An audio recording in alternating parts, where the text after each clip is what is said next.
will high and the mighty will fall. There will be no power brokers, the wall of power will fall. Good evening, ladies and gentlemen. Welcome to the Wall of Power Radio Hour. This is your host, Paul Metsa. We've got a great new show tonight featuring one of my favorite songwriters from the Twin Cities, a fellow who's known as the unofficial mayor of St. Paul because he's done it all over there. Mr. Martin Devaney has a new record out called Dispatch under a new moniker called Folios. He's got a album release party coming up Saturday, October 23rd at the Astor Cafe right on the river there in northeast Minneapolis. We're going to listen to several songs off this new record and find out what he's been doing for the last couple of years since the last time we had him on the show. And so, Martin, great chatting with you again. Yeah, good to hear from you, Paul. Now, you've got a new record out called Dispatch, but it's not under your God-given name of Martin Devaney. It's under Folios. Why, and what is Folio? I've been joking that I've been trying to break up with myself for a while now, and finally happened rather than the band breaking up. I made a record at home. What's that? I said you broke yourself up. That's it. I made a record at home this winter, and, just during the pandemic was taking a break from everything, which I sort of had planned on anyway. It just kind of grew into an aesthetic on its own, and it kind of felt like it stood on its own as a project, and I kind of liked the idea of the moniker, even though it's a really personal record for me. I just kind of like the idea of the moniker and the potential for collaborating with some others going forward, and kind of a fresh start. So describe what Folios actually means to you. I was kind of looking for something, with a little bit of a literary bent. Band names are hard enough as it is, and somehow this wasn't taken. But I kind of was thinking about it as like, in terms of kind of thinking of myself as a writer first, as a songwriter and a writer before, even as a musician, I was trying to think of it from a standpoint of like, rather than releasing a book of, say, poems or short stories, I was kind of looking at this kind of songwriting for me and the craft of songwriting in general as, little collections, and that name just kind of was appealing to me in that world. So I got to ask you a personal question because we haven't talked in a couple of years, but you went through a serious illness. Yeah. I ended up in the hospital about a year ago, and ended up quitting drinking, after a long time of enjoying that quite a bit, and maybe too much at times. It was a bit of a scare. Yeah. I spent about 10 days in the hospital, and just kind of the lifestyle of things caught up to me, and so a lot of changes in this last year. And when I was at home afterward, kind of getting myself on track, after a little downtime, these tunes just started coming, and I had bought a new little parlor guitar, and I was writing on that, and just kind of tapping into a little creative stretch that I was glad was still there. I was worried about that, and I had this fever to write, and I was writing dozens of tunes and just chipping away at them, and it was a good way to kind of nourish myself as a part of my healing and getting back to the guy I want to be and getting healthier. Speaking of fevers, if you don't mind, I don't want to get too personal. So what actually was the malady? What made you go into the hospital? What caused it? Was it booze? Yeah. Yep. Okay. I had Thanks for quit your drinking. I've been saying, well, I spent a good number of years there. As you know, the lifestyle of a traveling musician, you kind of get caught up in the culture of it, and I just kind of, time caught up to me, and I kind of gotten a little worse over the years, and certainly the pandemic, like a lot of people, I was going through a few other kind of heavy life things, and I was actually unemployed at the time, and I've kind of summed it up as I was having kind of an organ rebellion, and I wasn't feeling too well. My wife was out of town for the weekend, and I wasn't feeling well, and I went into urgent care, and they sent me into the ER where they admitted me. Wow. And kept me for 10 days for various ailments related to alcohol abuse. And and while I was in there, some complications came up that kept me there a little longer. And so through a combination of, kind of knowing it was time for me to tap the brakes anyway, there's definitely an element of being scared straight.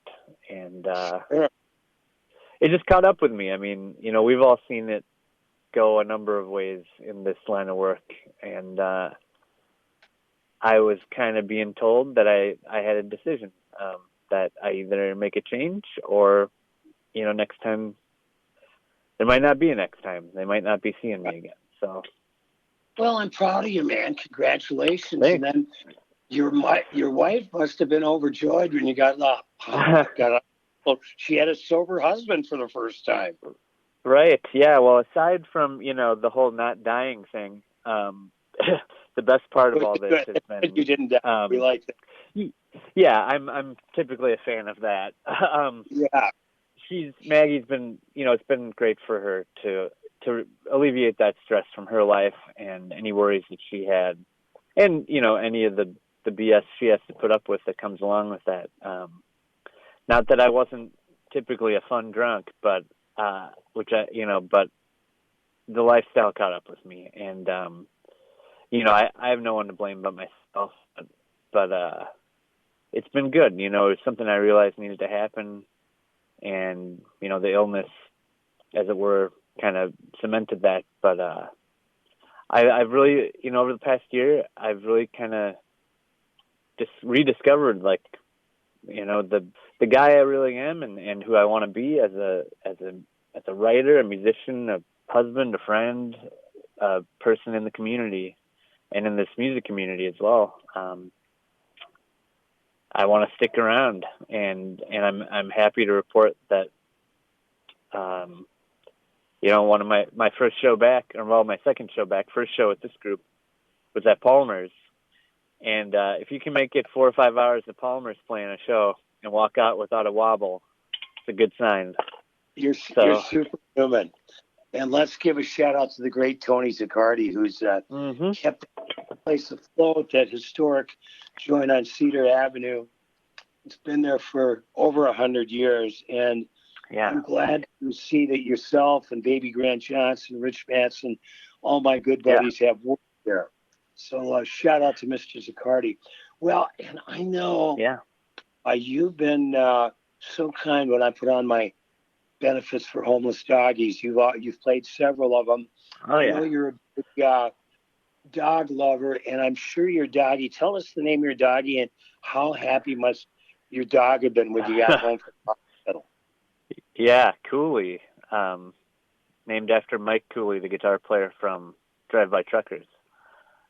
Cool. Yeah, he was great, to have around this whole winter, because every time I go down the basement to record or write, he's following me down there and sitting in the chair right across from me. So he was he was in the sessions for 95% of these tunes. Was he giving you the pause up or pause down on which takes? Yeah, I get a little feedback. We're going to listen to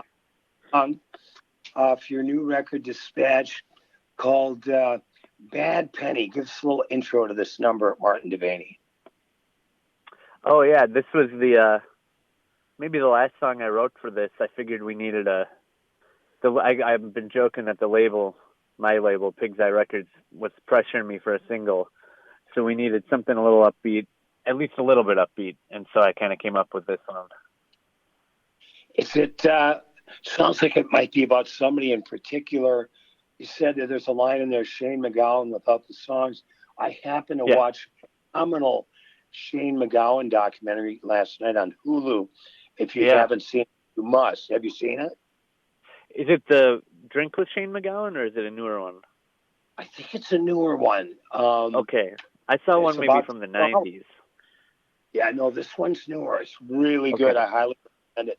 Well, let's listen to Bad Pen by Folios, written by Martin Devaney, and we'll be back for the whole show tonight on the Wall of Power Radio with Mr. Devaney.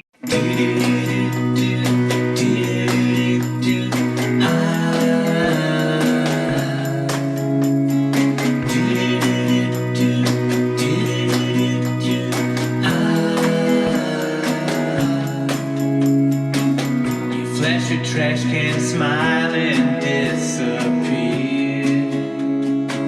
Preach to the choir and it falls on deaf ears. A leprechaun whose crock of gold is gone. Shane MacGowan without all the songs. See you every time I come cross town. Like a bad penny rolling round. Wall of Power Radio Hour. Welcome back to the second set of the Wall of Power Radio Hour. This is your host, Paul Metsa. We've got songwriter Martin Devaney on for the whole show tonight. Martin, you are called, with great regard, the unofficial mayor of St. Paul. Give us a little bit of your St. Paul props, your time in that beautiful river city, and who nicknamed you that? Well, that, I was born and raised and, still live in St. Paul. And I never had a nickname my whole life, really at all.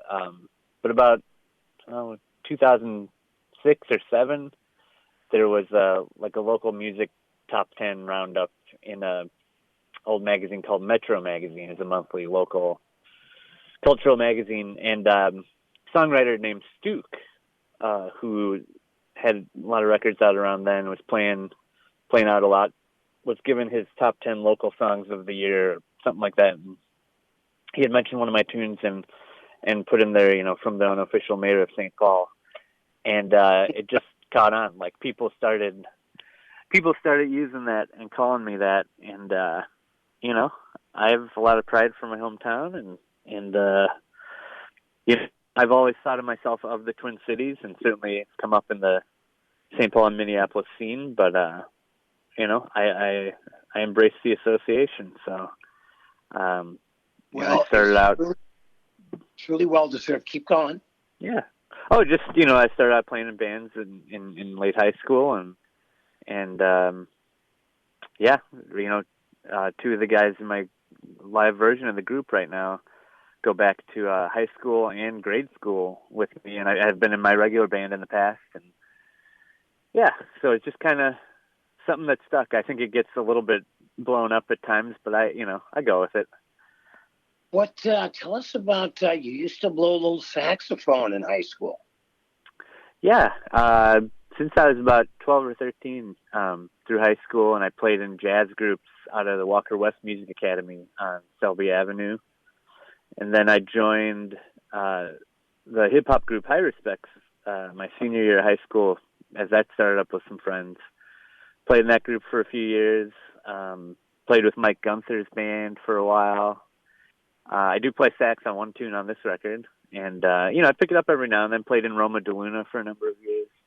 Wow. So yeah, it's in the back pocket.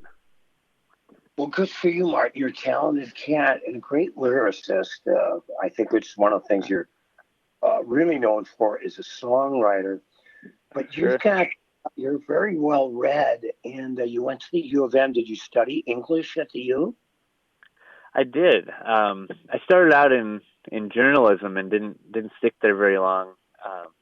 So I studied literature and creative writing, and that's something I've kind of always known about myself. Like, I mean, when I started playing guitar, kind of that my first year at the U, I was 18 when I first started playing guitar, a little later than a lot of people, and I was never going to be playing leads or anything. It was always a vehicle to write, and that's something that I think really set in for me while kind of assessing my relationship to music during this last year plus, where I'd been kind of burned out at the end of 2019 into the beginning of 2020, just traveling a lot and playing a ton of shows, largely by myself, and kind of coming down to like wanting to take a break. And then we all had to take a break, obviously. And as I got to writing this stuff, roughly about this time of year last year, October or so, I realized like I wanted to reassess my relationship to playing live, as it happened again, and what my strengths really were. And the truth of it is, like, I'm not a rock and roll front man. I'm not a top-notch singer.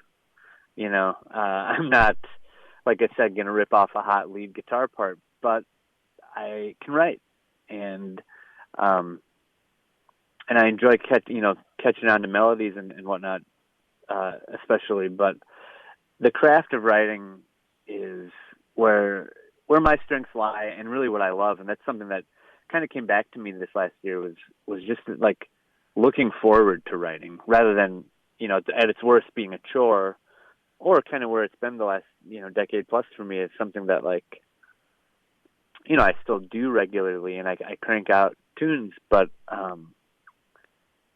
would say it's been roughly 15 years or so since I've had this kind of energy for it, and desire to just loving the process of revising and editing and tightening up tunes as a craft, because that's how I look at it. It's the carving wood, making chairs aspect of things, and so I'm leaning hard into that, and really first time I ever included lyrics with a record, and I don't know, it's definitely trying to play to whatever perceived strengths I have. Well, it's interesting. You're honest about your limitations. I remember a great quote by Jerry Garcia. I'm not sure if it was his quote, but I heard him say it. He said a musician's style is really a sum of his limitations. Sure, that's good. Now, speaking of limitations, you're pretty unlimited on this record. You played how many instruments? I guess 4, 5. Okay. Well, okay, guitar, harmonica, keyboards, saxophone, percussion. Yeah, I guess 5. Did you find it, you've been recording for years, and how many records have you put out, Martin Devaney? Total, I've done 7 full lengths under my name, 1 under the Crossing Guards band, 2 EPs, and so this will be my 11th release. Overall, yeah. You're nipping at the heels of our good friend Dan Israel, who always likes to mention whatever record he is his 14th, 15th, or 16th. Yeah. I told Dan, I said, well, keep working on it. Willie Nelson has 89 records out. So right, yeah. It's the go. Yep. We all do. But right, my Willie Nelson collection is large on my shelf. It's never good. Never collect them all. Did I got to get that Willie Sinatra record? In fact, I think I'll order it this afternoon. Yeah, I haven't heard that yet. I'm the kind of guy, if I need my truck fixed, I take it to a mechanic. If I'm going to record a record, I'd like to go in a recording studio, because I'm not smart enough to fiddle the knobs myself or have enough bandwidth to figure out how to record and perform at the same time. Tell the audience out there that's never done any recording the difference between being in a studio with a bona fide knob twizzler and or engineer producer. Most great engineers are actually producers, as we well know, and doing it on your own. What was the climb of the hill on that? The difference is that if you're working with, in my case, if you're working with an engineer producer, you have at least one person in the room that knows what he's doing. Right. I don't have a great track record in that regard, nor do I know what I'm doing. But I worked on a 4-track in the past quite a bit, and I dug it out and I started doing some demos on there. And I wasn't quite getting the results I wanted. And as I kept going and like playing some of the demos for people, I realized like I wanted to add a little more to them. So I started working in GarageBand, just on the computer. And it initially was truly going to be demos. I just would put down, guitar, vocal, maybe a harmony vocal. And then I was sending them out to some friends just for feedback, or musicians that I play with, to see, when we can go into the studio, what we might do with it. And as the months wore on, and we were not getting any closer to realistically being in a studio, and I kept writing tunes and adding parts to the existing ones. I started getting feedback from some friends and peers that maybe I could put something like this out, and maybe it would be reflective of the time that we are still living through. And so I kind of shifted my perspective to wanting to put something a little more lo-fi out, and I started experimenting a little more. And it was great having that kind of patience, which I typically don't in the studio, although a lot of times I've been playing songs live before I record them. Able to kind of sit with them, put down a track, listen to it, tweak it a bit, and then maybe a day or two later I hear a guitar part and I put that on there, or I come to a harmony part, or I write a bridge and re-record it, So I started adding some stuff, and, I don't play keyboards, I don't play piano, but I was able to teach myself parts well enough to play them in a recording sense, and just kind of kept layering it up. And I've always been a fan of lo-fi recordings, a lot of the 90s indie rock stuff, Mountain Goats or Elliott Smith or Guided by Voices. I've always loved that kind of stuff. Or even Springsteen's Nebraska, on 4-track, which is, Sure. That's everyone's favorite Springsteen record that doesn't like his other stuff, but, and so I just kept trying stuff, and the result is, it's a record made in my basement, and it sounds like it, but luckily, and I originally was just going to get it kind of mastered and put it out on a cassette and digital, but I was able to meet up with my old buddy Tom Herbers, who actually recorded. Yeah, Herbers is great, and I actually recorded my first full-length album with him at his old studio, Third Ear, which is where the Gopher Stadium is now. And he was able to take the tracks at his new space and mix them at his studio in St. Paul that he has now. And we ran, he ran the vocals through his analog board, ran some of the keyboards through a Leslie speaker if it was an organ, ran the guitars through some amps, and then mixed it down to 1/2-inch tape or 1/4-inch tape and mastered from the tape. That truly changed the dynamic of what I think we had here, and allowed me, I think, kind of pushed me to be able to release it on vinyl and CD, where I think I've got something people can take home now, thanks to the work he was able to do with it. Well, let's listen to your song "No Line in the Sand" off your Sure. record Dispatch by Folios, the artist formerly known as Martin Devaney. And we'll have Marty on for the whole show on the Wall of Power Radio Hour tonight. Welcome to the second act. We made a deal, we had a pact. I can hear you counting down from 10. Sorry, I'm your chosen one, the anxious and unfrozen one, a letter somebody forgot to send.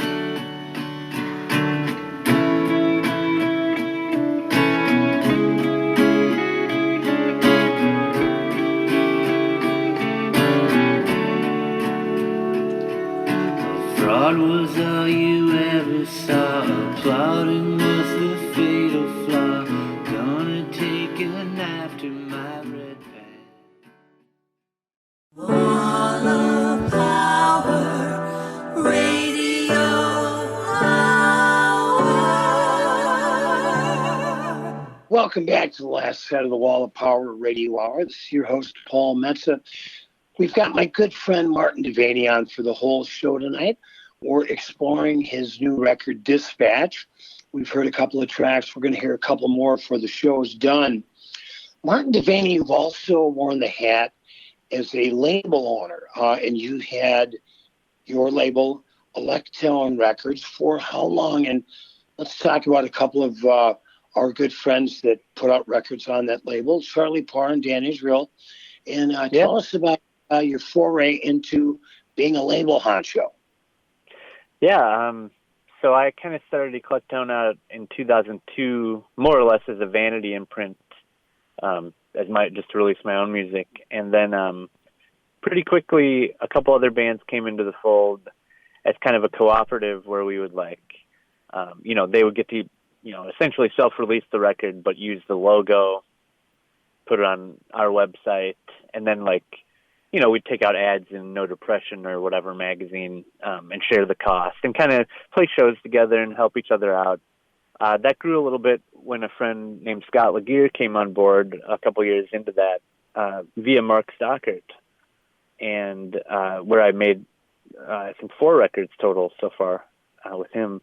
And so Mark was involved and Scott, and we kind of spent the next 8 years till about 2010 putting out a number of albums, putting together showcase shows, South by Southwest and in the Twin Cities.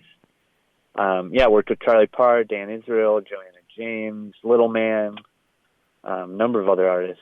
And, it was a ever-changing climate in that time in terms of how people were consuming music. And the last decade, we've seen that continue. And so after a few years away from that world, I kind of started up another imprint after that came to an end called Pig's Eye Records, Pig's Eye being the original name of St. Paul. And so far I've worked with a couple other artists. I believe, right? What's that? Does somebody still make Pig's Eye beer? I think it's still made, yeah. Maybe in New Ulm, wherever they make Grain Belt Premium. Might still make Pig's Eye, I think. And they still have a Pig's Eye sign outside of my neighborhood bar, The Spot in St. Paul. So I've got Pig's Eye Records now, and I've helped promote a couple friends' releases. And I'm booking one night a month at the new White Squirrel Club bar in St. Paul, which is kind of a sister bar to the 331 in Northeast. And I'm doing a Pig's Eye Records Presents night once a month there. Cool. And just kind of trying to start back at the way the other one started, have it be a way to promote Minnesota music and, maybe less of a traditional label in the way that we know it, just because I think that functions differently in 2021 than it did 20 years ago. So, yeah. Well, fair. I love my history, especially my Minnesota history. So Pig's Eye, where did that full name came from? Who named it that, and what was it named after? So there was a guy named Pig's Eye Perrant who was a bootlegger, and he came to town and settled near the caves, the Wabasha Caves, and he had a bootlegging operation out of there and named the area after himself. Till the church ran him out of town years later, apparently. And so that is the short origin story of the town. It was a bootlegging town. So I joke that we're a boutique label, not bootleg. Tell us about the song we're going to hear a little bit of next, Count to Sunrise. Yeah, that was, I wrote and recorded that in a morning, one time this winter. Just kind of thinking about, feeling lucky to be here, feeling grateful for each morning, and kind of the thought of, just feeling real isolated and trying to figure out my path going forward and how, that plays into somebody else's life as well, a partner or, friend, romantic partner, anything, how that looks going forward. Beautiful. Well, let's listen to Count to Sunrise, written by Martin Devaney, on the new record dispatched by Folios.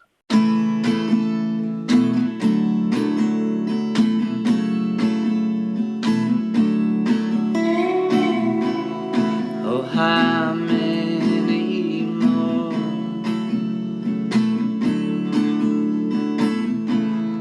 autumns will I know?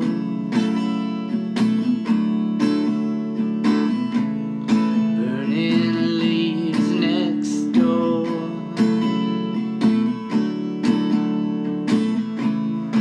just before the snow.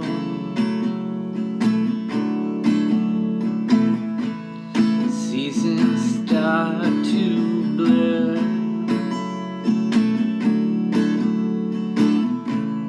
forget how to feel.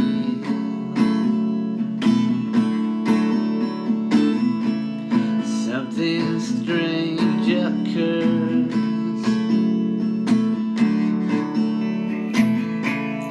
Time isn't real. You've been trying me on both sides as I try to be honest by my lies. It's become like counting the sunrise. I sit here counting the sunrise.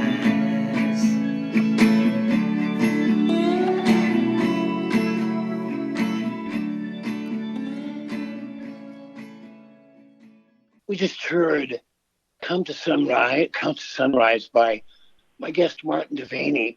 Now, Martin, you sound like you're into a completely new, groovy, and healthier lifestyle. So what does a day in Martin Devaney's look like, and what the hell? It says in your press kit that you're a cheesemonger. Yeah, well, these days, a little less romantic than that. I more or less work in a warehouse these days, cheese warehouse. But I have spent 5 or 6 of the last 10 years working as a cheesemonger for my day gig. Just kind of happened. Wasn't a particular passion or anything, but found my way into working at co-ops and little cheese shops, and I work for a distributor now, paying the bills that way when I'm not writing or playing tunes. Well, my sister works on the East Coast in a big grocery store in the cheese department, and they have hundreds of kinds of cheeses. She's a big proponent of cheese. It's great for the mind and the body, and it's amazing how many kinds of cheese there are. I'm sure you've found that out in your line of work. Yeah, the gourmet cheese world, especially in the United States, the last couple decades has really grown, and it's a fun thing to kind of randomly know a lot about, and popular at parties. So yeah, sure. Now, Martin, what are you? And I'm not even saying we're post-COVID because we're still dealing with the ramifications of it. But what is your world starting to open up in terms of not only going out and playing shows, but going out and seeing shows? Yes. I've been cautiously optimistic with all of that. Certainly it's helped by places like, First Ave venues requiring a vaccination card. That's a little bit of peace of mind, at least. But we've kind of been, certainly dipping our toes back in. Most of what I've played and attended has been outside. But since we are on the cusp of that kind of being less of an option here in Minnesota, it is opening up. We have a couple things on the books for the fall. We're asking that attendees be vaccinated or have a negative test in the couple days before. And I'm just hoping that people are on board with that culture, because, last year we were all in this, everything was shut down. It was a lot of unknowns. This year we have a chance to squash it. And I think there's another level of frustration if we start seeing things get canceled or shut down again, because we have a chance to not lose our livelihood this time. And I'm hopeful that the next couple months going forward, especially with the vaccine maybe being available for kids, that we'll see some more people come around on that. That was me. I've enjoyed the things. Yeah. Now, Martin, we've got a CD release party coming up Saturday, October 23rd, 9 p.m. at the Acoustically Perfect Astor Cafe, run by our good friend Jeff Arundel, right on the banks of the Mississippi River, just a couple blocks east of the Hennepin Avenue Bridge. You've got a woman opening up named Bev. Who is Bev? It's Nikki Beverly. She used to play under her name and changed it a couple years ago to Bev as like a band moniker. So she'll be playing either solo or duo sets, but she's been a friend for a number of years and has a great new record out called Crusher. And she's a great songwriter, and we did a show last month together, so we figured it'd be a good fit for another one. Well, I'm glad to hear you're getting out and about. Martin, before we forget, how can people track down where you're playing and how to get the new record? Sure. The website is foliostheband.com. And that's also like our social media handles, Folios the Band. So records and stuff and shows are available there, and then Bandcamp, the album's also available there. So those are the places we'll be, posting shows and content and all that stuff, links to tunes. And you've also had a great career over the years, doing some great opening acts for people like Billy Bragg, Jess, and the Jayhawks. Just off the top of your head, what was your favorite opening act for any of those great artists? Wow, favorite. I can tell you the strangest one was Evan Dando from the Lemonheads. Oh yeah, tell us about that.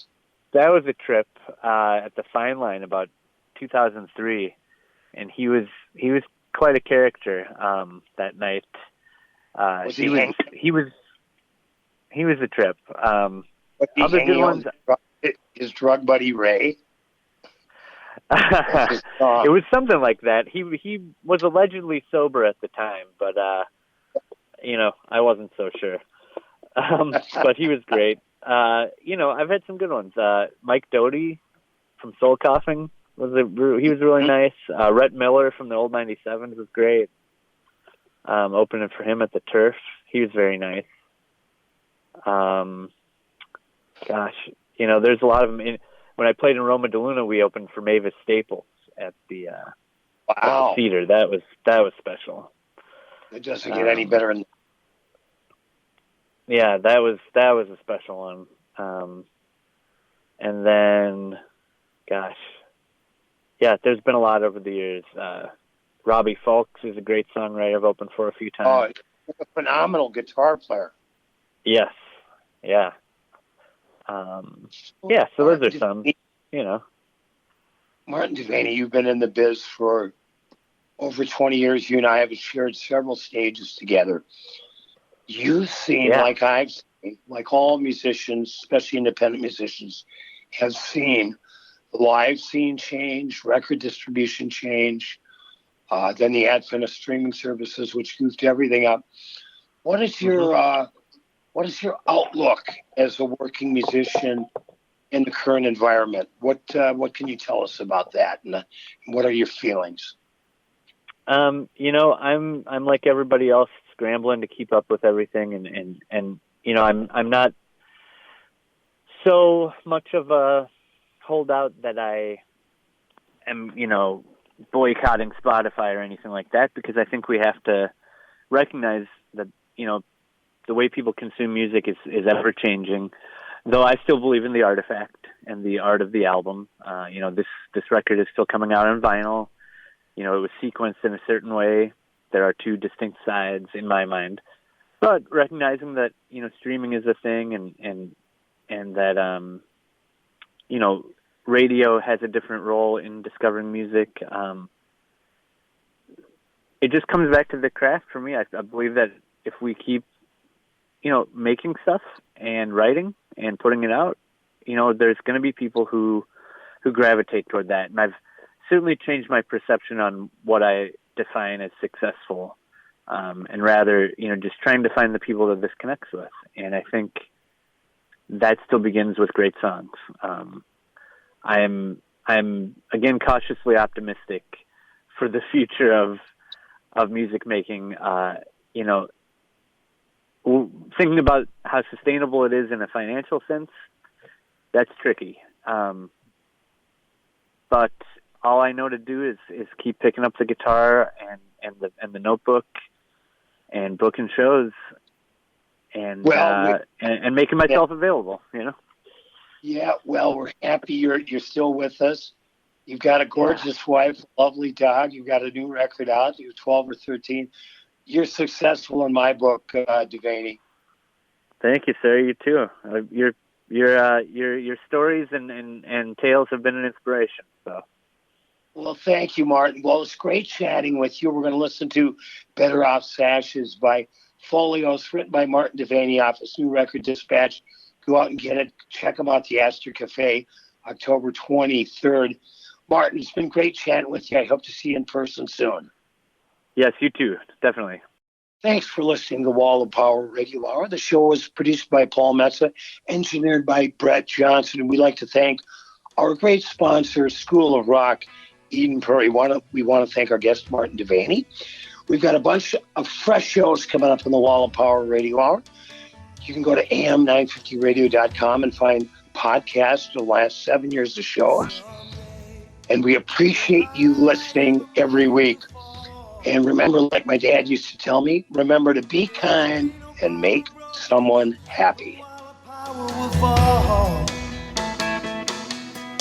Someday the high